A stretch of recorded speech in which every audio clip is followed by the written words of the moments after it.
What's up guys? Magre-rehouse ulit tayo ng tarantula. So itong hawak ko ngayon is Brazilian white knee tarantula or Acanthoscurria geniculata. Tapos yung isa naman yung Brazilian salmon pink or Lasiodora parahibana. As you can see, ayan, maliit na sila sa enclosure nila. So kailangan na natin ilipat. So una, kokopit, then tubig. Haluin lang natin para sa humidity.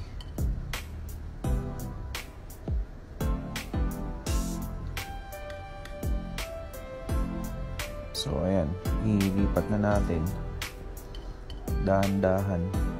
Iwasan natin na ma-stress sila habang naglilipat para hindi sila mag-flick ng urticating hairs or yung mga balahibo nila sa abdomen, kasi sobrang katinon pag nadikit sa balat nyo.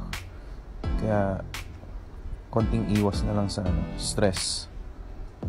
So ayan, dahan-dahan gamit ko yung brush para hindi sila magpanic.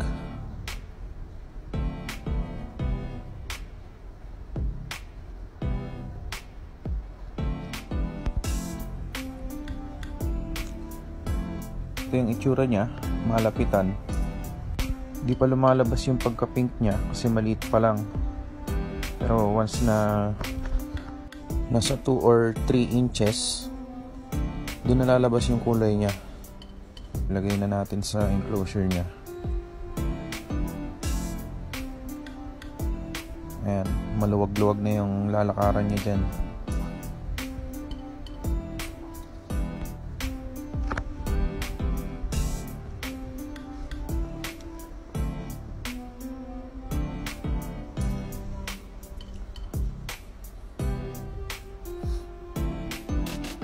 Dito naman tayo sa isa, sa enclosure ng Genic or Brazilian white knee.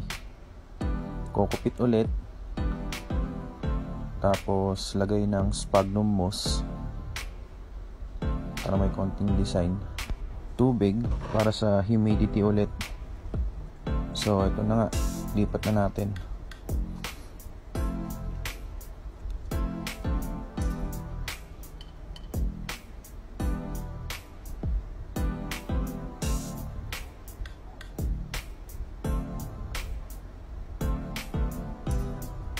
Ito naman yung itsura niya, malapitan.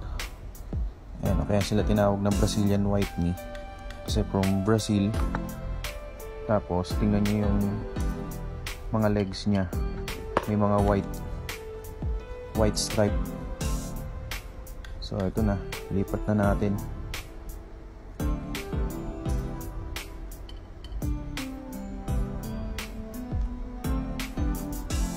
Ayun, kita niyo yan, nag-flick siya ng balahibo niya. Medyo napasobra yung sundot ko ng brush sa abdomen niya, kaya siguro na irritate siya. Ganun lang naman kadali maglipat ng ng tarantula.